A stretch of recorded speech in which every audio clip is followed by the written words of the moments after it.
of one of my bearded dragons. So it is late at night. I went and dropped my wife off at work because she works nights. And this is her bearded dragon. This girl right here, she's asleep. This girl right here. She's pretty, huh? This girl right here is Miss Bighead. She is about a year and a half old. Year and a half. About a year and a half, my baby girl. I'm gonna give you some advice on bearded dragons. I have a few videos up that tell you like my recommendations on stuff to set them up in. She is probably, if I could guess, 14 inches, 14 or 15 inches long. That's probably all she's gonna grow. Jack has got her beat probably by 2 inches. He's a big guy. Right now, if you can see, she's starting to shed. So the gray spots where it's not bright red, where it's just gray like that, is actually the skin that's getting ready to shed. Here, baby. Get right here. There's a lot of people get bearded dragons for first pets. And the problem with that is these guys usually get full grown at about a year. When they're a year old, that's about as big as they're gonna get. There's a lot of people on the internet that say don't use sand, and some say do use sand, and we kept her on sand since she was a baby, but we didn't keep her on regular sand. We kept her on the walnut shells, and what I noticed is they do walk around and lick stuff to see what it is. They go around flicking their tongue to see what their surroundings are. There's a lot of stuff saying about impaction. I've seen leopard geckos. People have leopard geckos that actually eat the substrate that's in their tank. And I'm assuming, I haven't seen any bearded dragons do it, but I've seen bearded dragons be impacted with sand. The bad thing about that is, like her, we had her on walnut shells until she was as big as she is now. And the main reason why I switched over is because she kept digging to like she was gonna lay eggs, and she made her tank a big mess. So I ended up taking all the substrate out. She's never been impacted. Part of the reason why a lot of people will tell you bearded dragons' diets. Here, baby, the one I set on my leg. Sit right there on my leg. Their diet is actually when they're small. I have a buddy that actually breeds bearded dragons, and from my understanding, he said that they seem to be healthier and live a lot longer when you switch them over from when they're babies. They have mainly a protein based diet. It's like 80-30 or 70-30 or 80-20 protein versus plant matter, which is when they're babies. He said about 6 months of age, if you can get them to eat more vegetables and greens and things and less protein, he said the animals seem to live a lot longer. When the way you can judge how old a bearded dragon is, if you didn't buy them when they were a baby, when they're about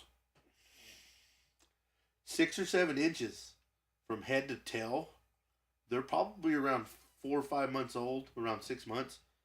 That's about the time, you could push it to probably 8 inches, but that's about the time that you want to start feeding them more greens.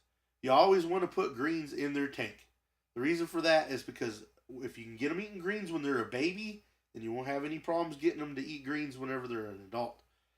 The big problem with some bearded dragon owners is they kill their animals with kindness. That's a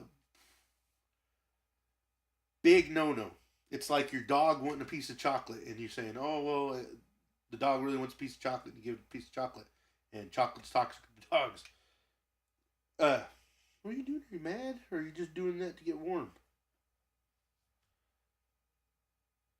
The big issue with, like I said, killing them with kindness is a lot of owners will go, "Well, they won't eat green, so I'm going to feed them what they'll eat."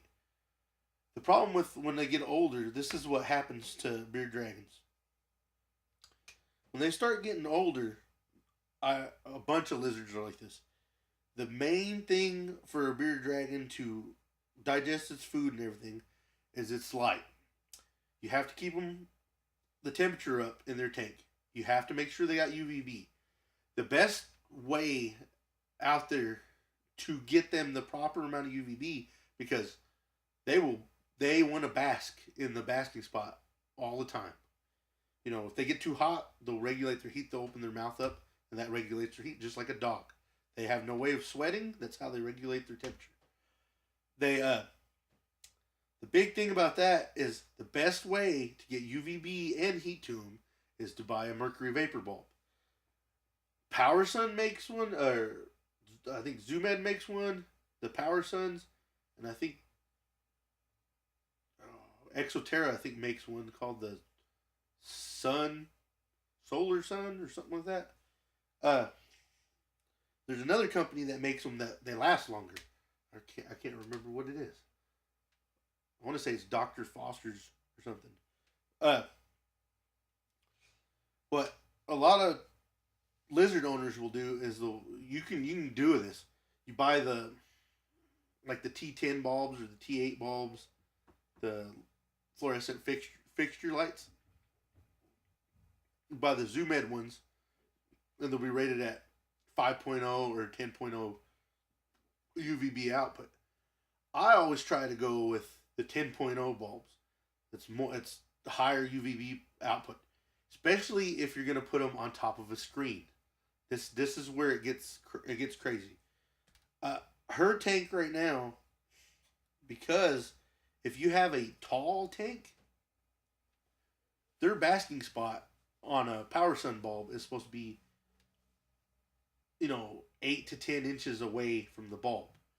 So if you have a really tall tank, you better have something for them to climb up and sit there for a basking area, because they really need to get that UVB. They need to be at least 10 inches away from the bulb. I've seen a lot of owners, worry more about the cage decorations than the actual stuff they put in there for their bearded dragon. Which, you know, I I for one I have my carpet python. His tank is pretty, you know, it's decorated a bunch. I care more about the animal's health and stuff than I do about what it looks like in the tank. So like the way I think is, instead of spending $30 on a new hide or something for the animal, if she's already got hides and stuff in there, uh, I will save my money up and actually buy extra bulbs, or like even these guys. The real neat thing about bearded dragons is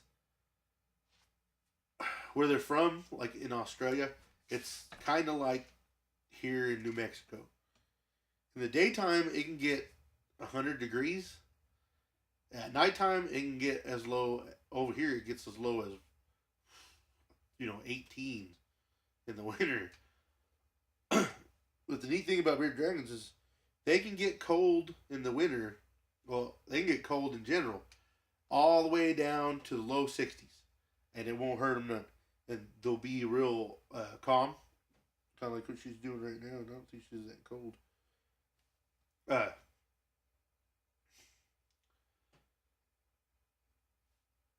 you just want to make sure that you got the proper UVB lighting, and like I said, the best way to do that is their basketball, because you buy fluorescent fixtures and they stay underneath the basketball, and you have just a regular heat bulb under there.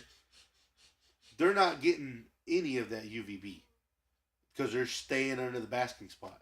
So the only time they get UVB is whenever they roam around. And like I said, if the tank's really tall, the UVB fluorescent bulbs have a lot less output than the power sun bulb.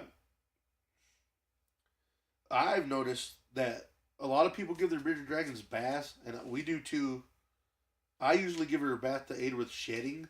A lot of people do it to aid with digestion. If you have your bearded dragon the right temperature, and you feed them a lot of, if they actually eat, you know, crickets and things, and you can mist them, you can spray them, and some of them actually like being misted. She doesn't. She hates it.